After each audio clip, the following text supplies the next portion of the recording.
They were the ironclad fist of Europe, warriors protected by steel and faith, an unstoppable force on the battlefield. Yet, in the spring of 1241, two of the largest armies Europe had ever assembled vanished almost overnight. How could the most powerful warriors on the continent be annihilated in a matter of hours?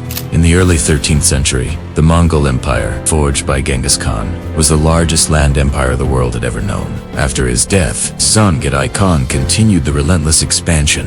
Under the command of the brilliant General Subutai and Genghis Khan's grandson, Batu Khan, Mongols turned their eyes toward Europe.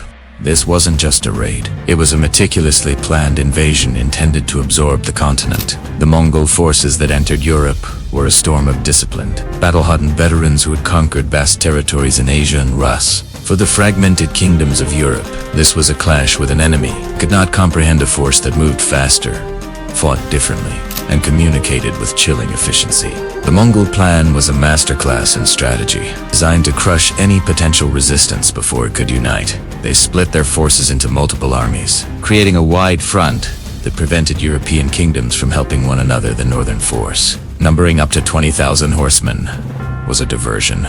Its goal was to neutralize Poland and prevent its knights from reinforcing the main target, Hungary. On April 9th, 1241, this army met a coalition of Polish, Moravian, and German knights, including the famed Teutonic Knights and Knights Templar. Near the town of Legnica, Duke Henry, the Pious of Silesia, gathered a force of thousands of Europe's finest heavy cavalry. Confident in their superior armor and the power of their charge, they advanced. The Mongols employed a tactic that would become legendary: the feigned retreat. A small group of horse archers harassed the knights and turned and fled. Driven by pride in the tactics of their time, the knights gave chase, taking their own formation. Once the heavy cavalry was separated and exhausted, the trap was sprung.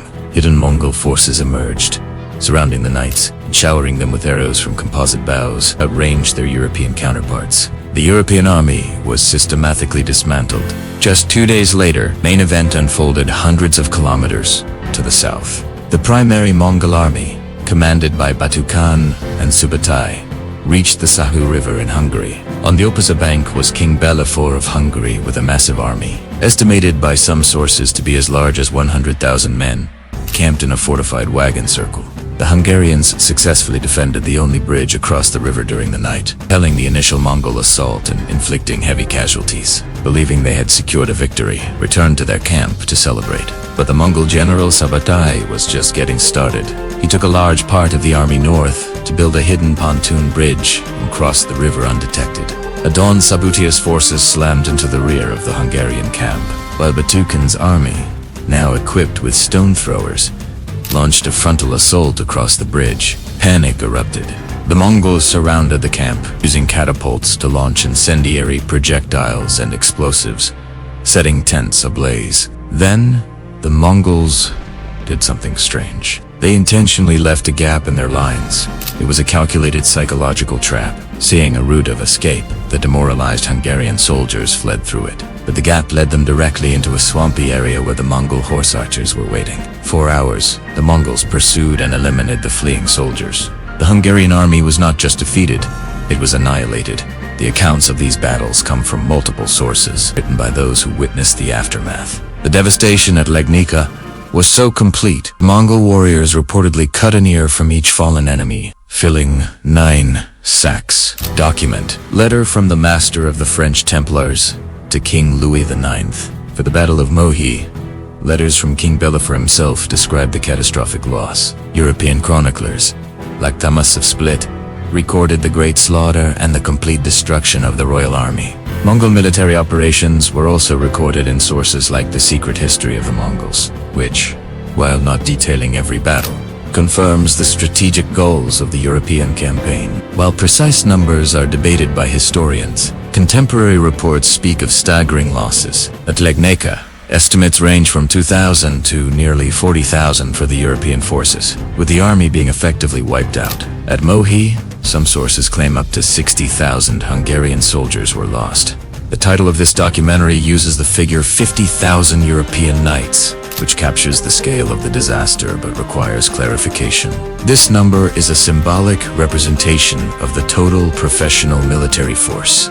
including knights, men-at-arms, and infantry, lost across both battles. The actual number of knights in the medieval sense was lower, but they formed the core of both armies. Historians debate the exact size of the Mongol armies. European accounts often inflated the numbers to over 100,000, but modern scholars place the total Mongol force in Europe at around 80,000, split into several divisions. The forces at Legnica and Mohi were likely smaller than their opponents, highlighting the Mongols' tactical superiority. The biggest gap in our knowledge is why the Mongols withdrew from Central Europe the following year. The traditional explanation is that the death of the great Khan Gudai in December 1241 required all Mongol princes to return home to elect a successor.